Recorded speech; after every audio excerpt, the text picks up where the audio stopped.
स्वागत है आप सभी लोगों का इस हमारे इस YouTube चैनल में। आज आप लोगों से बातें करेंगे मॉडर्न फिजिक्स की।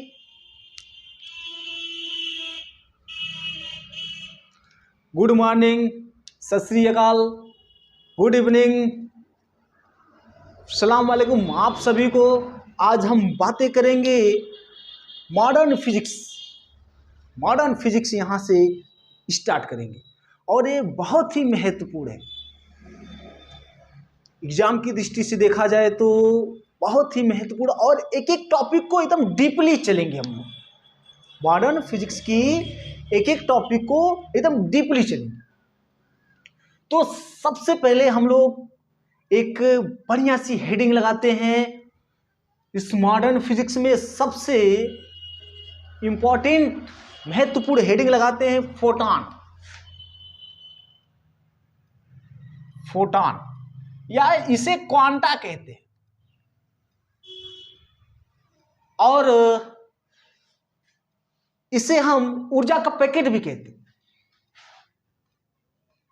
ऊर्जा का पैकेट भी इसे कहते हैं। जैसे जैसे वैज्ञानिक आए वैसे वैसे इन्होंने अपना अपना अलग अलग नाम दिया। एक महत्वपूर्ण बात तो ये है कि जो फिजिक्स से यहां से फिजिक्स आपकी दो फिजिक्स से चलती है। एक तो न्यूटन साहब की फिजिक्स जिसे न्यूटोनियन फिजिक्स कहा जाता है या उसे क्लासिकल फिजिक्स कहते हैं। न्यूटोनियन फिजिक्स या क्लासिकल फिजिक्स, न्यूटन भाई साहब की न्यूटोनियन फिजिक्स या इसे हम क्लासिकल फिजिक्स कहते हैं। और एक आइंस्टीन साहब वाली जो फिजिक्स उसे हम क्वांटम फिजिक्स कहते हैं। आइंस्टीन भाई साहब को लिख लेते हैं।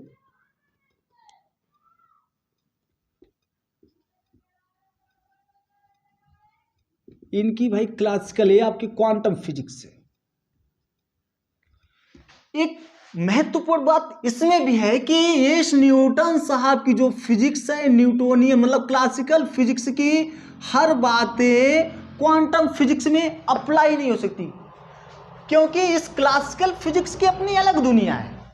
इस क्लासिकल फिजिक्स की अपनी अलग दुनिया है और आइंस्टीन भाई साहब वाली जो फिजिक्स है क्वांटम फिजिक्स, इसकी अलग दुनिया है।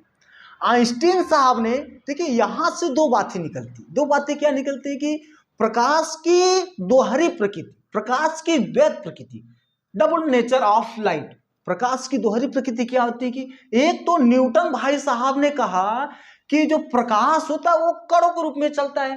आप लोग जानते हैं प्रकाश का न्यूटन का कण का सिद्धांत। और आइंस्टीन साहब ने क्या कहा? आइंस्टीन साहब ने कहा कि जो प्रकाश होता है तरंगों के रूप में चलता है, ऊर्जा के छोटे छोटे पैकेटों के रूप में चलता है, जिसे क्या कहते हैं? हम फोटॉन कहते हैं या उससे हम क्वांटा कहते हैं। ऐसा आइंस्टीन भाई साहब ने कहा। तो इस क्वांटम फिजिक्स और क्लासिकल फिजिक्स दो बातें। अब बातें करते हैं हम आइंस्टीन भाई साहब ने कहा क्या क्या कहा उसमें। ठीक, चलिए। आइंस्टीन साहब ने कहा कि ये जो प्रकाश होता है वो तरंगों के रूप में चलता है, जिसमें ऊर्जा के छोटे छोटे पैकेट होते हैं। ऐसे ऊर्जा के छोटे छोटे पैकेट होते हैं। नहीं दिखे, चमकना चाहिए, चमकेगा तभी दिखेगा ना। छोटे छोटे पैकेट ऐसे, जिसे क्या कहते हैं? हम फोटॉन कहते हैं। जिसे हम फोटॉन कहते हैं। ठीक, पहली बात तो ये होगी। पहला नंबर, आइंस्टीन साहब ने कहा कि जो प्रकाश होता है वो तरंगों के रूप में चलता है। ऐसे जिसमें ऊर्जा के छोटे छोटे पैकेट होते हैं, जिसे क्या कहते हैं? हम फोटॉन कहते हैं।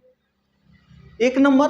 दूसरा नंबर लगा लेते हैं। दूसरा नंबर में ये बात की गई कि ये जो फोटॉन होते हैं, फोटॉन का क्लासिकल फिजिक्स में द्रव्यमान परिभाषित नहीं है।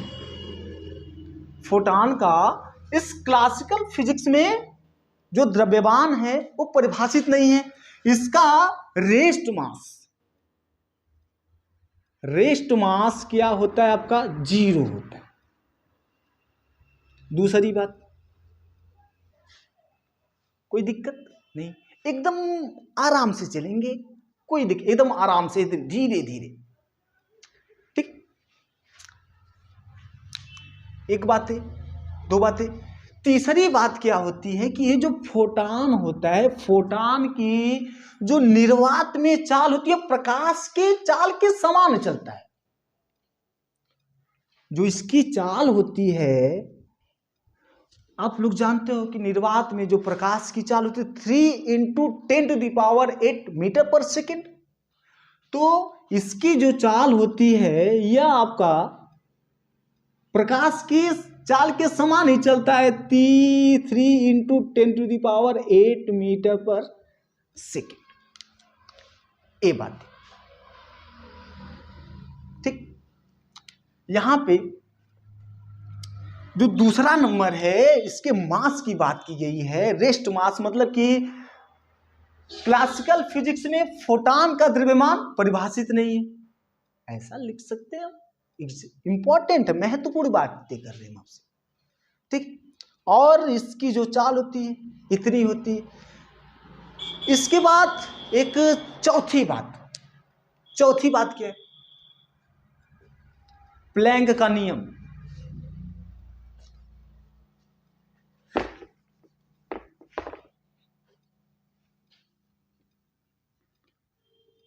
प्लैंक का नियम,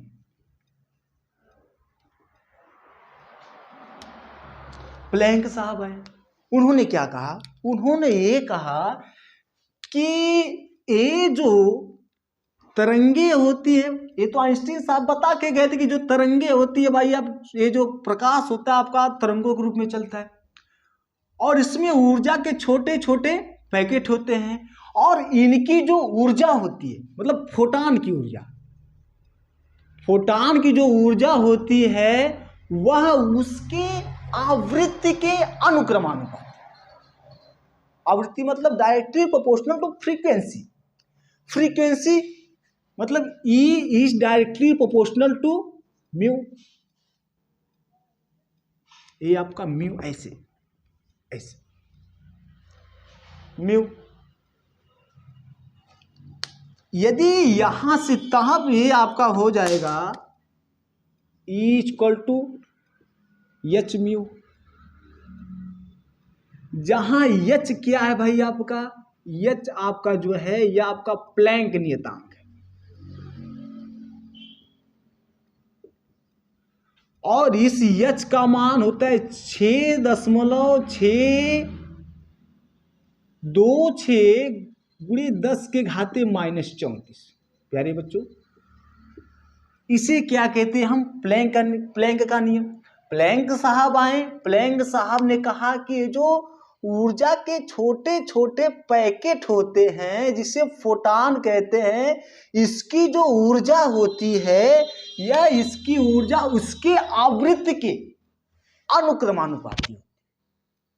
फ्रीक्वेंसी को एफ भी लिखा जाता है, म्यू भी लिखा जाता है, ठीक। तो ये ऐसा। अब आप कहेंगे नहीं आवृत्ति होती क्या है?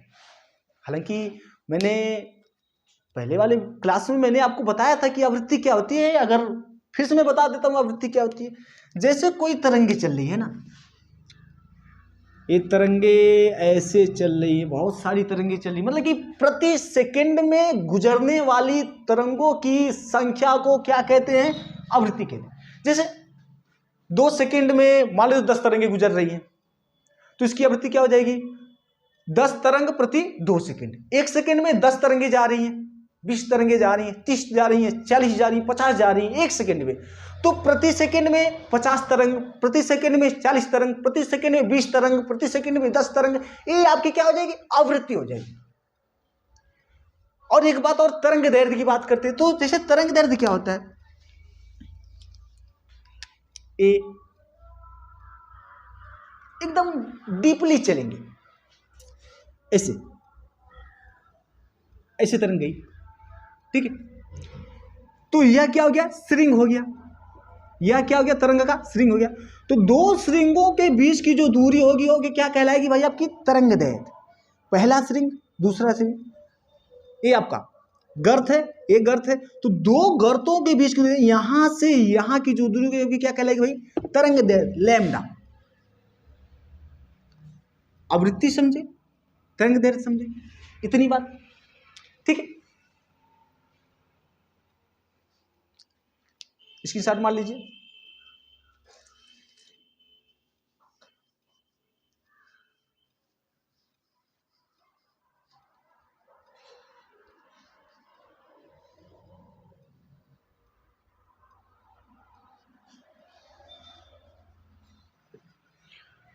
एक और महत्वपूर्ण बात, जो फोटान होता है वो आपका उदासीन कण होता है। उदासीन कण होने का मतलब जितने प्लस होंगे उतने माइनस होंगे, ये आपका उदासीन कण होता है। मक्खन, सिंपल, कोई दिक्कत? आगे चले, आगे चलते। अब बातें आती हैं फोटान के संवेग की। फोटान का संवेग क्या होता है?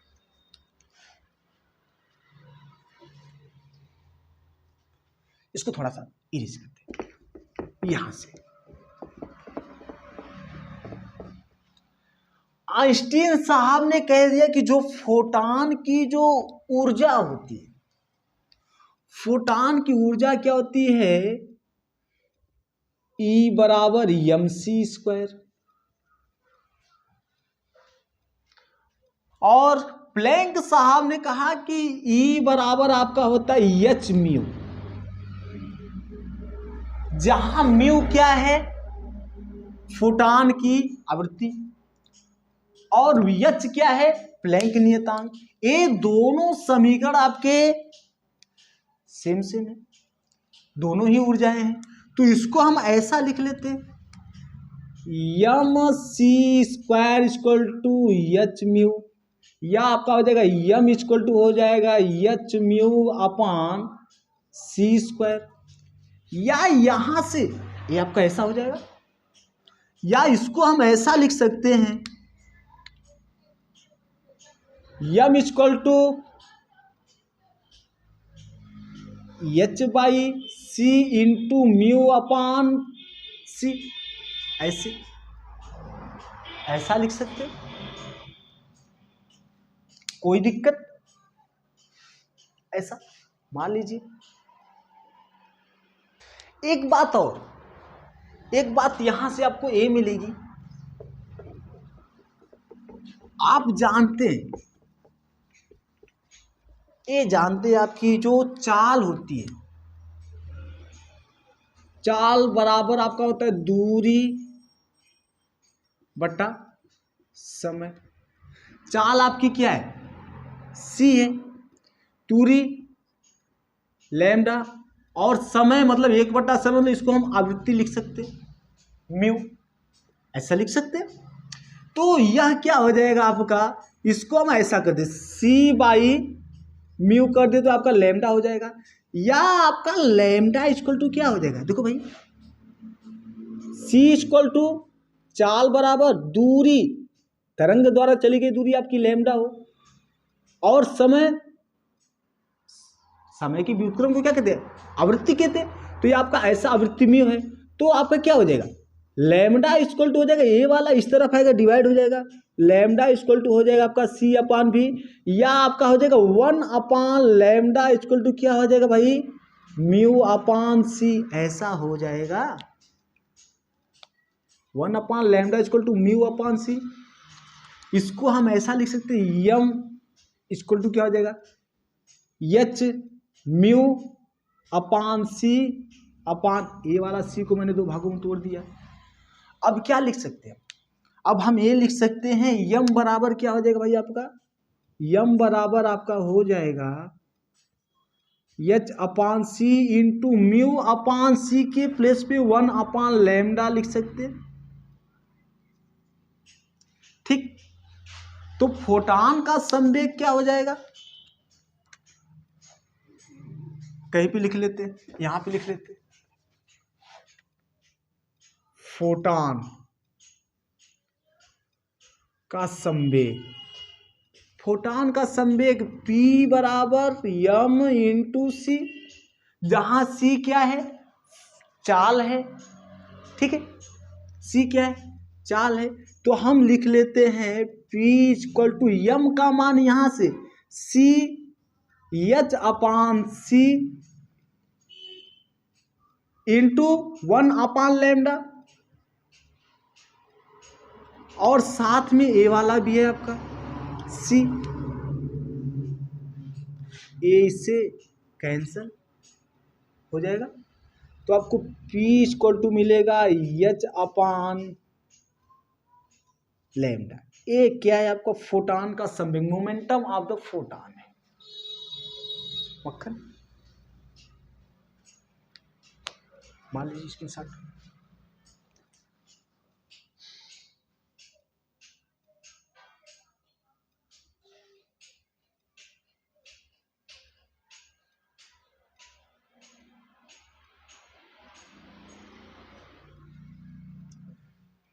ये तो आपके फोटॉन के बारे में था। आज के लिए सिर्फ इतना है। आगे की क्लास आइंस्टीन का परावैद्युत समीकरण और प्रकाश का वैद्युत प्रभाव, इसकी बातें की जाएंगी। All the best.